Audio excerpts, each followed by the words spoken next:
In this video, I'm going to show you how to cook a vegan gluten-free unstuffed peppers stew. I will be using the Instapot in today's video, but if you prefer to cook stovetop, check the description for a link to both printable recipes.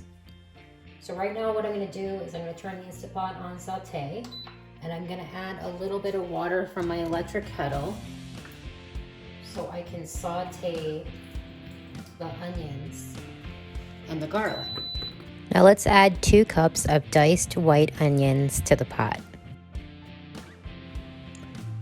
Next, add about 1 tablespoon of minced garlic. Cook for about a few minutes until the onions are translucent. Now we want to add some color to the dish. Add 2 cups of green peppers and 2 cups of sweet peppers. Allow them to cook for just about 2 minutes. So while these are sauteing, I'm going to add some flavor.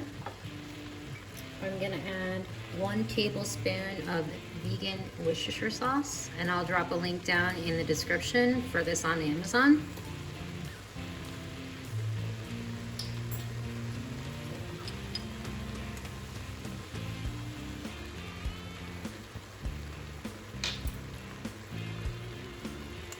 And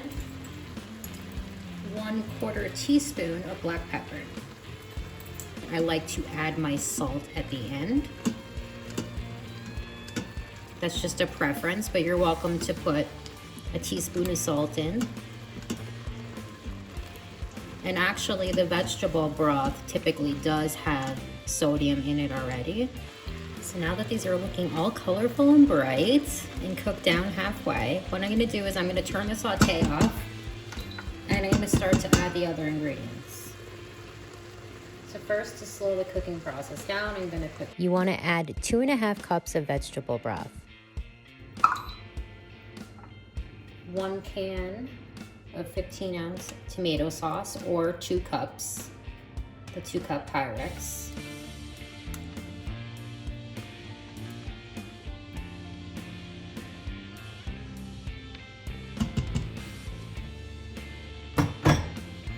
And this is a 15-ounce can of crushed tomatoes. You can use dice if you prefer a little bit more of a chunky or texture in your meal.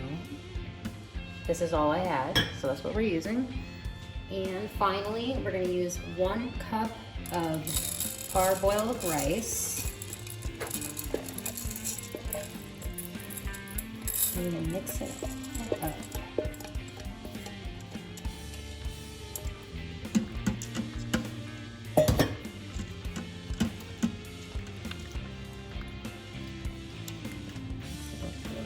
I'm going to get the Impossible meat ready. I'm going to turn the stove on high, and I'm going to put a little bit of water in the pan. Pretty amazing how this Impossible meat looks like ground beef. After we get this all brown, we're going to put this in a Pyrex and just let this sit on the side.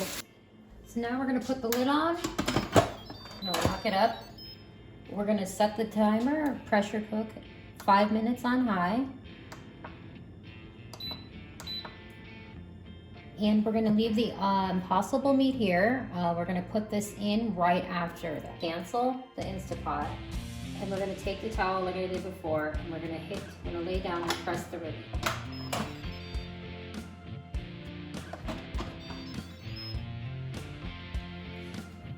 So this is what you'll see. So we're gonna mix up the rice, and we are gonna add the Impossible meat. Kind of give that a little bit of time to marry in.